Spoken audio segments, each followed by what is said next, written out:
Her message appeared on my screen. How are you feeling? Lonely?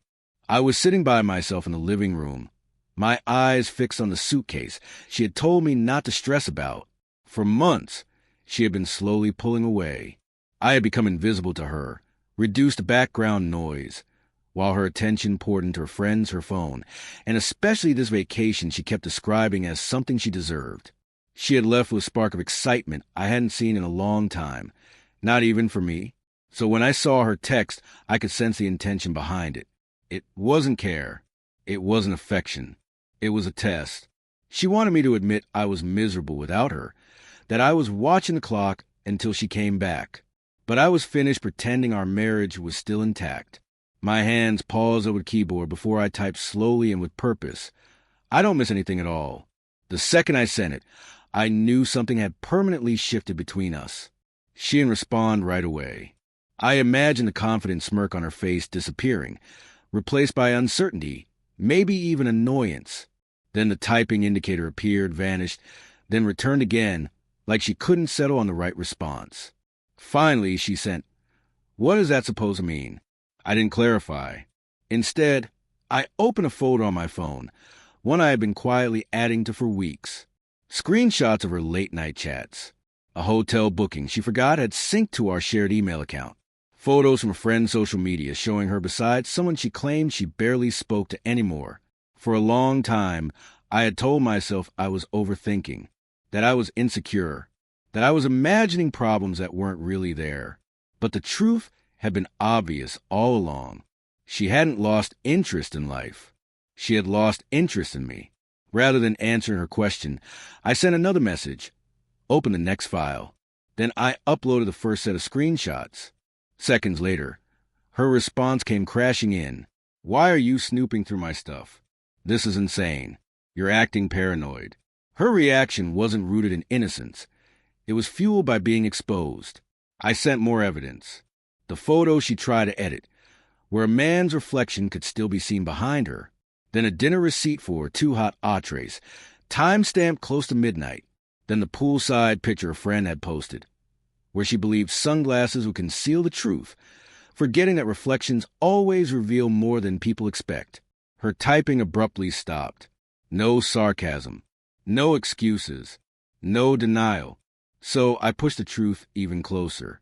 I messaged her. "You don't need to keep pretending. I know who you're actually with." As soon as she read it, my phone started ringing. I let it ring, over and over. The sound echoed through the room like an alarm I had ignored for far too long. After 7 missed calls, she sent a text. "Please answer. You don't understand." But I understood perfectly. Her fear wasn't about losing me. It was about losing control of her secrets. I sent one final message. "Do you want me to show you what else I have?" Then I attached the hotel lobby security image I had received anonymously the day before. Someone recognized her. Someone knew me. The photo showed her standing far too close to the man she insisted she had cut off months ago. Her response was instant. "Where did you get this? Who is sending you these pictures?" I didn't reply. Her fear said enough.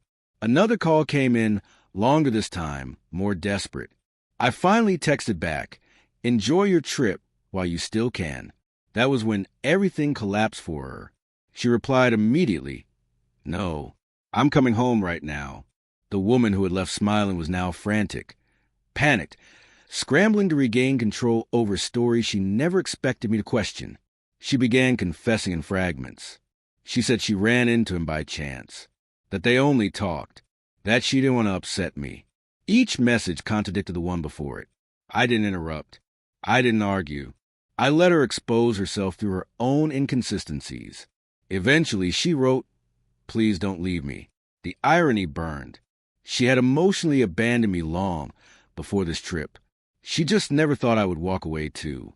While she rushed to book an earlier flight, I spent the next hour packing her belongings. Not out of anger, but clarity. Folding each piece of clothing felt like closing a chapter. Sealing every box felt like taking myself back. She arrived home much sooner than planned, still dressed for travel, hair disheveled, eyes swollen from crying. When she saw her bags lined up neatly by the door, she stopped cold, like reality had suddenly shut off. "Why?" she whispered. Why are my things packed? I didn't raise my voice. I didn't accuse her. I simply said, because everything you thought I didn't know, I knew. She collapsed onto the couch, trembling. Please, she begged, just talk to me. But talking was what I had been asking for over and over for months. Talking was what she avoided every time she turned her phone away. Every time she smiled at messages she refused to explain. She looked around the room, noticing the stillness, the emptiness, the calm, and that realization hit harder than anything I could have said. This wasn't a threat to leave. I had already left. She began talking rapidly, emotional and disorganized, trying desperately to explain everything. She said she was confused, that she felt untethered, that the trip spiraled beyond what she ever intended. She insisted it was never supposed to reach that point. When she reached for my hand, I moved back calmly. Please don't, I said under my breath. That was when she crumbled.